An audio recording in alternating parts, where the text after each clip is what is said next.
Hello guys, welcome to cinema channel. आज मैं बात करूंगा एक हॉलीवुड मूवी के बारे में जिसका नाम है प्रोजेक्ट हेल मेरी। गाइस, ये वर्ल्ड वाइड 19 मार्च को रिलीज हुआ था, but because of Dhurandhar India में ये 26 मार्च को रिलीज हुआ था। इस मूवी को डायरेक्ट किया है फिल लॉर्ड ने एंड क्रिस्टोफर मिलर ने, जिन्होंने इससे पहले the Lego movie and Spider verse की मूवी बनाई है। एंड इस मूवी को लिखा है ड्रू गोडार्ड ने, जिसने इससे पहले world war Z and the Martian लिखी थी। आपको पता ही है वो कितने एपिक मूवीज हैं। एंड इस मूवी के मेन लीड एक्टर हैं Ryan Gosling. In most of the time वही रहते हैं स्क्रीन पे, बट जब वो स्क्रीन पे नहीं रहते, screen is taken by Sandra huller, जो कि अमेजिंग जॉब करती है अपने रोल पे। नाउ अगर एक सेंटेंस में मैं इस मूवी के बारे में बताऊं तो ये मूवी मुझे बहुत ज़्यादा अच्छी लगी। आप कह सकते हो ये एक फील गुड साइंस फैंटेसी नहीं, साइंस फिक्शन मूवी बोल सकते हो। And it's very good. And अगर आपके नियरेस्ट थिएटर में ये मूवी लगी है तो ये आप ज़रूर जाके देखिए, एंड जितना हो सके उतना बड़े स्क्रीन पे देखना, क्योंकि जब स्पेस वाले सीन आएंगे आप बस देखते ही रह जाओगे। बाय द वे, ये मूवी बेस्ड है एक बुक के ऊपर जिसका नाम भी प्रोजेक्ट हेल मेरी ही था। No, I am not sure जिन्होंने भी उस बुक को रीड किया है उनको मूवी कैसी लगी, बट जिन्होंने उस बुक को रीड नहीं किया आई एम प्रीटी श्योर उनको ये मूवी बहुत ज़बरदस्त लगेगी। नाउ इस वीडियो में मैं थोड़ा मूवी के बारे में बात करूंगा एंड इस मूवी के एंडिंग एक्सप्लेन के बारे में भी बात करूंगा। तो मूवी शुरू होता है जब एक आदमी एक अनजान स्पेस क्राफ्ट में होता है। वो उठता है एक इंड्यूस्ड कोमा से, इसका मतलब इससे पहले वो कोमा में था। एंड ये स्पेस क्राफ्ट अर्थ के आजू बाजू भी नहीं है, वो मिनिमम आई थिंक 12 या 11.8 लाइट ईयर अर्थ से दूर है। एंड उस स्पेस क्राफ्ट में कोई भी और आदमी जिंदा नहीं है except for one particular person जिसका नाम है डॉक्टर ग्रेस। उसको याद नहीं आता वो इस स्पेस क्राफ्ट में आया कैसे, क्योंकि इसको रेट्रोग्रेड एमनीजिया हुआ होता है। आई मीन भूलने की बीमारी। आई मीन साइंटिफिकली भूलने की बीमारी नहीं है। अब आप मूवीज में देखते हो ना कि कुछ एक्सीडेंट के बाद थोड़े देर के लिए पर्सन सभी कुछ भूल जाता है। It's something like that. तो इनिशियली स्पेस क्राफ्ट में डॉक्टर ग्रेस को रेट्रोग्रेड एमनीजिया होता है, उसको कुछ याद नहीं आता वो स्पेस क्राफ्ट में है क्यों। और वो देखता है कि 2 लाश पड़े होते हैं जो कि उसके साथी होते हैं, जो कि उसके साथ अर्थ से स्पेस क्राफ्ट में आए थे। बट ग्रेस को यहाँ पे धीरे धीरे याद आता है कि वो अर्थ में एक मिडिल स्कूल का टीचर था। बाय द वे, यहाँ पे grace is played by Ryan Gosling. Okay, grace शायद लड़की का नाम लग रहा होगा, but he is Ryan Gosling. हाँ, तो मैं बोल रहा था कि वो एक मिडिल स्कूल का टीचर था। उससे पहले वो एक मॉलिक्यूलर बायोलॉजिस्ट था। उसने अपने सीनियर के साथ कुछ बदतमीजी की होती है, जिसके वजह से वो कहीं पे तो काम कर रहा था एज अ मॉलिक्यूलर बायोलॉजिस्ट, वहां से निकाल दिया जाता है उसको, जिसके बाद वो टीचर बनता है। अब वो इस स्पेस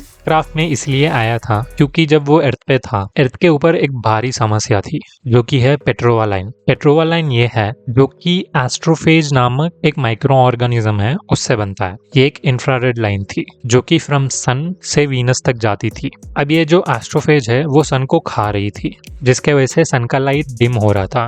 एंड अगर सन का लाइट डिम हो गया, आपको पता ही है कि अर्थ के ऊपर लाइफ खत्म हो जाएगा, क्योंकि everything on earth survives because of sun. अब इसका नाम पेट्रोवा लाइन इसलिए पड़ा क्योंकि पेट्रोवा नाम की एक साइंटिस्ट थी, उसने ही इस चीज को डिस्कवर किया था। क्योंकि अपना डॉक्टर ग्रेस एक मॉलिक्यूलर बायोलॉजिस्ट था, तो पेट्रोवा उसके पास आती है एक आर्टिकल को, मतलब उसने एक पेपर पब्लिश किया था जिसको देख के डॉक्टर पेट्रोवा उसके पास आती है। वो डॉक्टर ग्रेस को बोलती है कि तुम भी इसके ऊपर रिसर्च करो। अब इनके पास 30 साल थे सन को बचाने के लिए। उसके बाद सन पूरी तरह डिम हो जाता and life on earth would have died. Then यहाँ पे डॉक्टर ग्रेस कुछ एक्सपेरिमेंट करता है एंड उसको ये पता चलता है कि जो एस्ट्रोफेज है, माइक्रो ऑर्गेनिज्म है, वो कार्बन डाइऑक्साइड के ऊपर जिंदा होता है। आई मीन अगर उसको कार्बन डाइऑक्साइड का एनवायरनमेंट मिल जाए तो वहाँ पे वो ब्रीड कर सकता है, मतलब वो अपनी तादाद और बढ़ा सकता है। क्योंकि वीनस का प्लैनेट फुल्ली CO2 का बना था, इसलिए ये पेट्रोवा लाइन सन से वीनस तक जा रहा था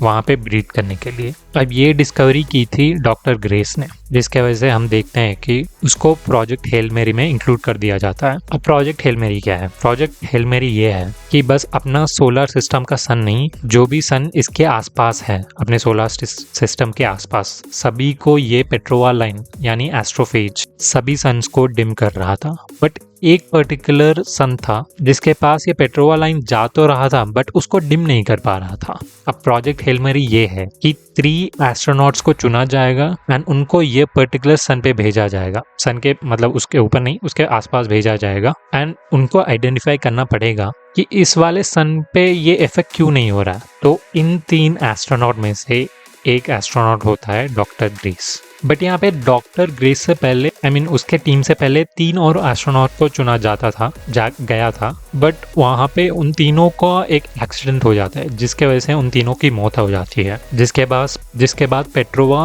उनका रिप्लेसमेंट ढूंढती है। एक तो पायलट होता है, आई थिंक एक इंजीनियर होता है एंड एक साइंटिस्ट होता है। पायलट और इंजीनियर तो मिल जाता है उनको बट साइंटिस्ट नहीं मिलता, तो as a scientist replacement doctor Grace जाता है। एंड यहाँ पे डॉक्टर ग्रेस एक्चुअली जाना नहीं चाहता था। वो इसलिए जाना नहीं चाहता था क्योंकि ये एक 1 वे टिकट था। इसका मतलब ह्यूमैनिटी के पास वहां तक जाने का ही फ्यूल है, वहां से आने का फ्यूल नहीं है। एंड आपको पता है ये फ्यूल क्या है? ये फ्यूल है एस्ट्रोफेज ही। अब जब डॉक्टर ग्रेस एस्ट्रोफेज के ऊपर रिसर्च कर रहा था उसको पता चलता है कि एस्ट्रोफेज बहुत सारा एनर्जी भी स्टोर करते हैं। तो साइंटिस्ट ये सोचते हैं कि भाई क्यों ना हम एस्ट्रोफेज को ही फ्यूल की तरह यूज कर ले। तो आई थिंक कुछ 2 मिलियन यूनिट्स ऑफ एस्ट्रोफेज बनाया जाता है जिसके वजह से आप उस टाउ सेटी नाम का जो सन है वहां तक जा सकते हो। बट वहां से आने का कोई तरीका नहीं है। जो भी आप रिसर्च करोगे उसका डाटा आपको भेजना पड़ेगा वहां से। क्योंकि यहाँ पे डॉक्टर ग्रेस बहुत ज्यादा डरपोक था, वो पहले ही मना कर देता है कि मैं नहीं जाऊंगा वगैरह वगैरह करके। बट डॉक्टर पेट्रोवा यानी साइंटिस्ट पेट्रोवा उसको जबरदस्ती बेहोश करके उस स्पेसशिप में डाल देती है। तो नाउ हम अब प्रेजेंट टाइमलाइन में आते हैं जहाँ पे हम देखते हैं कि डॉक्टर ग्रेस स्पेसशिप में पड़ा हुआ है। तो जो भी 2 साइंटिस्ट इंजीनियर या पायलट थे उनको स्पेस से बाहर फेंक देता है। देन वो टाउ सिटी के पास जाता है। अब वहाँ पे जाते वक्त वो देखता है कि एक और स्पेसशिप है वहाँ पे जो कि इसके स्पेसशिप से बहुत ज़्यादा बड़ा था। तो सोचता है कि भाई यहाँ से भागो। तो कुछ दूर चला जाता है उस स्पेसशिप के पास से, बट वो स्पेसशिप भी उसका पीछा कर रही होती है। कुछ देर ऐसे ही चलता रहता है बट फाइनली हार के अपना डॉक्टर ग्रेस छोड़ देता है। बट वो एलियन स्पेसशिप इसके पास ही खड़ी होती है। तो एलियन स्पेसशिप से एक मैसेज आता है, एक बॉटल जैसे कोई तो स्ट्रक्चर होता है जो कि एलियन स्पेसशिप से अपने डॉक्टर ग्रेस के स्पेसशिप पे आता है। तो वो खोल के देखता है कि क्या है इसमें। एंड वो देखता है कि सेम जो इश्यू अर्थ वाले फेस कर रहे थे वो भी ये एलियन स्पेसशिप वाले भी फेस कर रहे थे। उसका एक 3D डिज़ाइन टाइप का वो मॉडल होता है जो कि एलियन स्पेसशिप उसको भेजता है। तो उसको समझ में आ जाता है कि ये एलियन स्पेसशिप वाले भी उसी पेट्रोवा लाइन या एस्ट्रोफेज के बारे में रिसर्च करने आए हैं। वो भी इसी सन के पास आए हैं क्योंकि उनको भी पता था कि ये इफेक्ट नहीं हुआ है। तो वो एलियन स्पेसशिप भी इस सन को रिसर्च करने के लिए आया है। अब वो एलियन स्पेसशिप डॉक्टर ग्रेस के स्पेसशिप से डॉक करता है जो कि बना होता है सॉलिड जेनॉन से। डॉक करने के बाद ये दोनों कम्युनिकेट करने की कोशिश करते हैं एंड ग्रेस देखता है कि वो एलियन जो है एक पत्थर की तरह दिख रहा था एंड उसके 5 लेग्स थे। तो डॉक्टर ग्रेस उसको रॉकी नाम देता है क्योंकि दोनों का गोल सेम ही था। वो दोनों एक साथ मिलके काम करते हैं जो कि होता है पेट्रोवा लाइन को समझना कि वो इस टाउ सेटी सन को क्यों नहीं अफेक्ट कर रहा। अब इस प्रोसेस में डॉक्टर ग्रेस को ये पता चलता है कि वो रॉकी जो है वो एकोलोकेशन के वजह से देखता है। And if I am not wrong जो चमगादड़ होते हैं आई थिंक वो एकोलोकेशन ही यूज़ करते हैं नाइट टाइम सर्वाइव करने के लिए। Please correct me if I am wrong. तो बेसिकली वो एलियन भी एकोलोकेशन यूज़ करता है देखने के लिए। एंड वो एक मैकेनिक होता है जो कि शायद साइंटिस्ट भी है। एंड उसके साथ आई थिंक 23 लोग और आए होते हैं बट वो लोग भी मारे गए होते हैं। एंड वो भी एक सोल सर्वाइवर होता है अपने स्पेसशिप में। एंड वो एलियन भी बहुत ज़्यादा स्मार्ट होता है बट इशू ये था कि वो ह्यूमन वाले एनवायरनमेंट में सर्वाइव नहीं कर सकता एंड ना ही ग्रेस उनके एनवायरनमेंट में सर्वाइव कर सकता है। तो वो एक स्पीयर जैसा एक कुछ ग्लास जैसा होता है वो उसके अंदर आके इन डॉक्टर ग्रेस से बात करता है। एंड डॉक्टर ग्रेस एक आई थिंक AI सिस्टम बनाता है जिसके वजह से उसके जो भी बात वो बोल रहा होता है इसको समझ में आने लगता है। पहले तो जो भी रॉकी बोल रहा था डॉक्टर ग्रेस को कुछ समझ में नहीं आ रहा था बट इसके वजह से उसका सारा जो भी वो बोल रहा था वो इंग्लिश में ट्रांसलेट होके हमको भी सुनाई देता है मूवी में। अब ये दोनों डिस्कवर करते हैं कि टाउ सेटी ई नाम का एक और प्लैनेट है जिसके अंदर एक और माइक्रो ऑर्गेनिज्म है जो इस पेट्रोवा लाइन को डिमिनिश करता है, मतलब उसको मार देता है, जिसके वजह से ही टाउ सेटी सन जो है वो इफेक्ट नहीं हो रहा था एस्ट्रोफेज से। अब उस माइक्रो ऑर्गेनिज्म को कलेक्ट करने के लिए अपना डॉक्टर ग्रेस कुछ हाथापाई करता है स्पेसक्राफ्ट से बाहर जाता है, उसको कलेक्ट करता है। कुछ मुश्किलें आती हैं बट अल्टीमेटली कलेक्ट करता है एंड उसको पता चलता है कि ये सम काइंड ऑफ अमीबा है। तो वो इन सैंपल्स को कलेक्ट करके आधा अपने रॉकी को दे देता है एंड आधा खुद अर्थ के लिए रख लेता है। बट यहाँ पे रॉकी को पता चलता है कि ये एक वन वे टिकट है, मतलब डॉक्टर ग्रेस अभी अर्थ नहीं जा सकता, बस वो ये टाउमीबा जो अमीबा है जो उसने कलेक्ट किया है टाउ सिटी से, उसको ही भेज सकता है। तो यहाँ पे रॉकी थोड़ा इमोशनल होके वो बोलता है कि भाई मेरे पास फ्यूल है, तू वो ले ले। उसे हालांकि मैं 6 साल लेट जाऊंगा अपने प्लैनेट पे, बट ठीक है मैं चला जाऊंगा और तू भी इसको लेके अपने अर्थ पे चला जा सकता है। तो वो दोनों अग्री करते हैं। यहाँ पे रॉकी कुछ फ्यूल डॉक्टर ग्रेस को दे देता है एंड जो भी सैंपल है amoeba, by the way doctor grace amoeba को टाउमीबा नेम करता है क्योंकि वो टाउ सिटी नाम के प्लैनेट से आया था। एंड जैसा मैंने बताया था आधा सैंपल वो रॉकी को दे देता है एंड आधा खुद रख लेता है। बाय द वे ये सैंपल वो जो जेनोनाइट है जो कि रॉकी के स्पेसशिप से आया था उसमें स्टोर करता है। तो यहाँ पे दोनों पार्ट वेज हो जाते हैं, मतलब दोनों अपने अपने स्पेसशिप में अपने अपने प्लैनेट के लिए शुरू हो जाते हैं।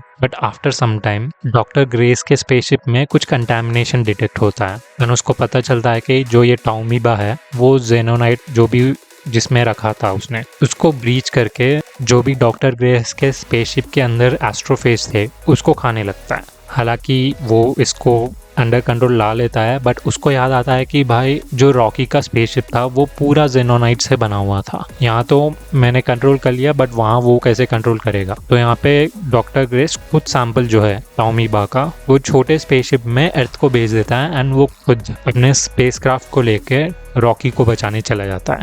एंड वहाँ पे वो जाता है एंड फाइनली जब रॉकी से मिलता है वो ऑलमोस्ट मरने की हालत में था बट फाइनली अपना डॉक्टर ग्रेस रॉकी को बचा लेता है।